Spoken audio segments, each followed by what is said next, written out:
जय श्री कृष्ण। मौनी अमावस्या की पौराणिक कथा। पुराणों के अनुसार कांचीपुरी में एक ब्राह्मण रहता था। उसका नाम देवस्वामी तथा उसकी पत्नी का नाम धनवती था। उनके 7 पुत्र तथा एक पुत्री थी। पुत्री का नाम गुणवती था। ब्राह्मण ने 7 पुत्रों को विवाह करके बेटी के लिए वर खोजने अपने सबसे बड़े पुत्र को भेजा। उसी दौरान किसी पंडित ने पुत्री की जन्म कुंडली देखी और बताया कि 7 वचन होते होते अर्थात फेरे पूरे होते होते यह कन्या विधवा हो जाएगी। तब उस ब्राह्मण ने पंडित से पूछा कि पुत्री के इस वैधव्य दोष का निवारण कैसे होगा। पंडित ने कहा, सोमा का पूजन करने से वैधव्य दोष दूर होगा। फिर सोमा का परिचय देते हुए उसने बताया कि वह एक धोबिन है। उसका निवास स्थान सिंघल द्वीप है। उसे जैसे तैसे भी प्रसन्न करो और गुणवती के विवाह से पूर्व उसे यहाँ बुला लो।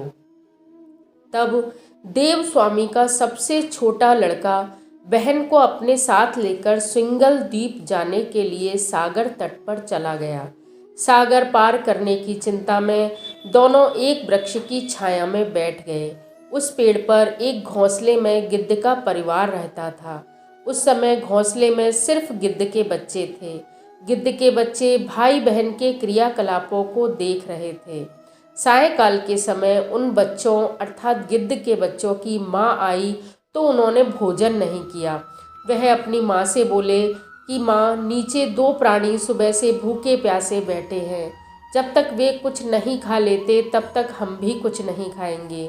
तब दया और ममता के वशीभूत गिद्ध माता उनके पास आई और बोली, मैंने आपकी इच्छा को जान लिया है। इस वन में जो भी फल फूल कंद मूल इत्यादि मिलेगा मैं ले आती हूँ, आप भोजन कर लीजिए। मैं प्रातः ही आपको सागर पार करवाकर सिंघल द्वीप की सीमा के पास पहुँचा दूंगी। और वे दोनों भाई बहन गिद्ध की सहायता से सोमा के यहाँ जा पहुँचे। वे नित्य प्रातः उठकर सोमा का घर झाड़ कर लीप देते थे। एक दिन सोमा ने अपनी बहुओं से पूछा, हमारे घर कौन बुहारता है, कौन लीपता पोतता है? सबने कहा, हमारे सिवाय और कौन बाहर से इस काम को करने आएगा। लेकिन सोमा धोबन को उनकी बातों पर विश्वास नहीं हुआ। एक दिन उसने रहस्य जानना चाहा। वह सारी रात जागी और सब कुछ प्रत्यक्ष देखकर जान गई। सोमा का उन बहन भाई से वार्तालाप हुआ। भाई ने सोमा को बहन के संबंध में सारी बात बता दी। सोमा ने उनकी श्रम साधना और सेवा से प्रसन्न होकर उचित समय पर उनके घर पहुंचने का वचन देकर कन्या के वैधव्य दोष के निवारण हेतु आश्वासन दिया। मगर भाई ने उससे अपने साथ ही चलने का आग्रह किया। आग्रह करने पर सोमा उनके साथ चल दी।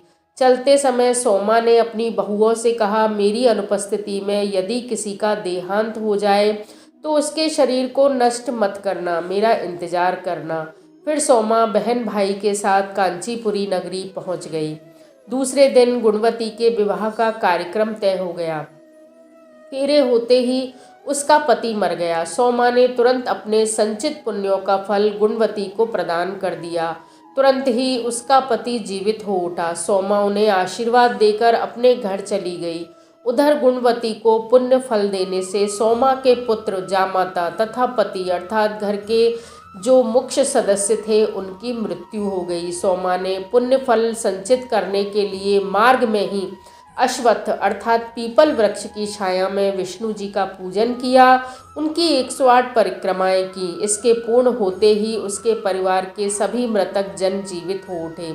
निष्काम भाव से की गई सेवा का फल सदैव अच्छा होता है और यही है इस मौनी अमावस्या अथवा सोमवती अमावस्या का लक्ष्य। माघ मास में पड़ने वाली यह अमावस्या मनुष्य के जीवन के समस्त संचित पाप कर्मों को नष्ट करने वाली होती है।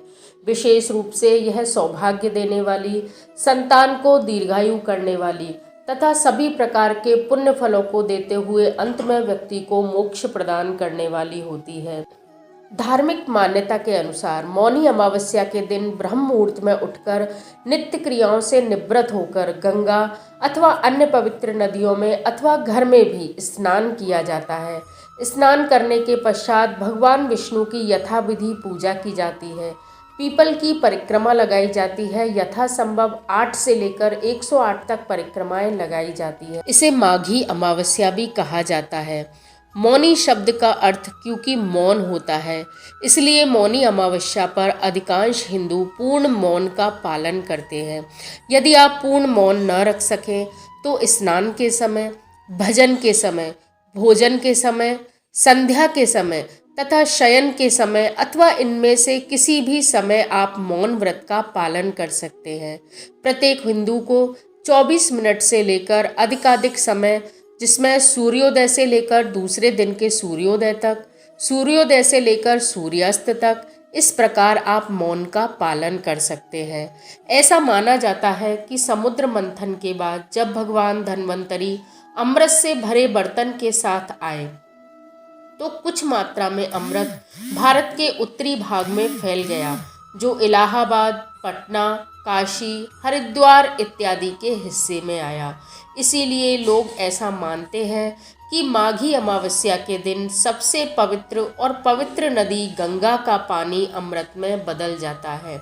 यूँ तो प्रत्येक स्थान पर देवों के द्वारा पूजी जाने वाली माँ गंगा ही हर जगह विद्यमान रहती है और कहते हैं कि चाहे हम घर में ही हों और हम माँ गंगा का स्मरण कर, प्रयागराज का स्मरण कर जब स्नान करते हैं तो हमें वही फल प्राप्त होता है जो हमें तीर्थ स्थानों पर स्नान करके प्राप्त होता है। तो इस दिन यदि हो सके तो गंगा नदी में व्रत और स्नान करें।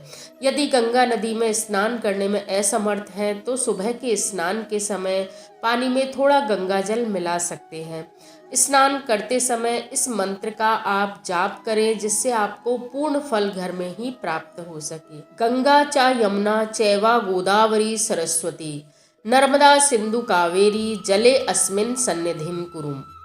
अर्थात इस जल में मैं गंगा, यमुना, गोदावरी, सरस्वती, नर्मदा और नदियों के दिव्य जल की उपस्थिति का आह्वान करता हूँ। सिंधु और कावेरी ये सभी नदियाँ निकटता मुझे प्राप्त हो। सभी नदियाँ देवी के समान मानी जाती हैं, इसलिए इनसे कृपा प्राप्त करने हेतु प्रार्थना करें। उस दिन स्नान करते समय अपने पूर्वजों तथा पितरों को भी मन ही मन स्नान करवाने का ध्यान आप करें। ऐसा माना जाता है कि मौनी अमावस्या व्रत कथा सुनने से, मौनी अमावस्या का पालन करने से लोगों को ज्ञान, सुख और धन की प्राप्ति होती है। मौन व्रत ज्ञान के जागरण का संकेत देता है। इस दिन मौन धारण करने से हमारा मन नियंत्रित होता है तथा लोग जो भक्त हैं उनके भीतर की जो परात्परी शक्तियां हैं, पारलौकिक शक्तियां हैं, वह जागती हैं। ध्यान की मुद्राएं उनको इस दिन से लगने लगती हैं। यह दिन रोगों से लड़ने में भी हमारी मदद करता है, हमारी लंबी आयु हमको देता है। यह व्रत जीवन में अपार शांति और स्थिरता भी प्रदान करता है। इस दिन बेर, केला, चावल, खिचड़ी, तिल से बनी हुई मिठाइयाँ, काले और सफ़ेद तिल, चप्पल, रजाई, ऊनी कंबल, छाता तथा गरीबों और ज़रूरतमंदों को यथा आपकी सामर्थ्य के अनुसार अधिकाधिक आपको दान करना चाहिए। पक्षियों के लिए दाना, गायों के लिए हरा चारा डालने का भी यह विशेष दिन है। ब्राह्मण के लिए भी आप अधिकाधिक सामग्री यदि इस दिन दान कर सकें तो बहुत ही बेहतर रहता है। यदि आप सदा से सोमवती अमावस्या की पालना करते आए हैं, मौनी अमावस्या की पालना करते आए हैं, तो आप पीपल की जड़ में अवश्य पूजा करें। पीपल की जड़ जो पूजा करने की विधि और मंत्र है वह पहले मैं अपने वीडियो में डाल चुकी हूँ, आप उसे देख सकते हैं, अथवा संक्षिप्त रूप में मैं आपको बता देती हूँ कि कच्चे दूध, गन्ने के रस, इंद्र जौ, तिली, मिठाई, पुष्प इत्यादि के द्वारा आप पीपल वृक्ष की पूजा करें। कम से कम 8 तथा अधिकाधिक 108 प्रदक्षिणा आप उस दिन अवश्य लगाएं। यदि आप अपना उद्यापन करना चाहते हैं तो इस दिन धोबी और धोबन को भोजन करवाया जाता है।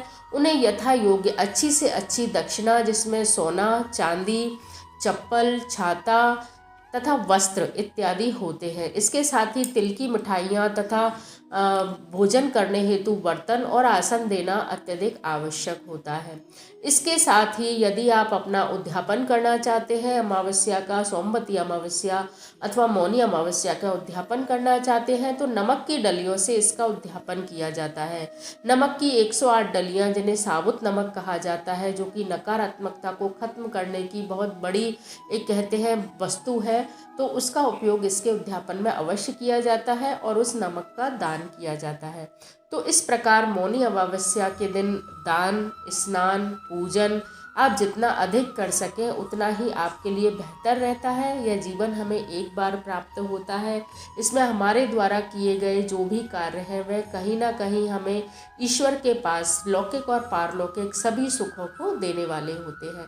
तो अवश्य ही मौनी अमावस्या के दिन इस कथा को सुनिए और विधिवत तरीके से इसका पालन कीजिए। धन्यवाद। जय श्री कृष्ण।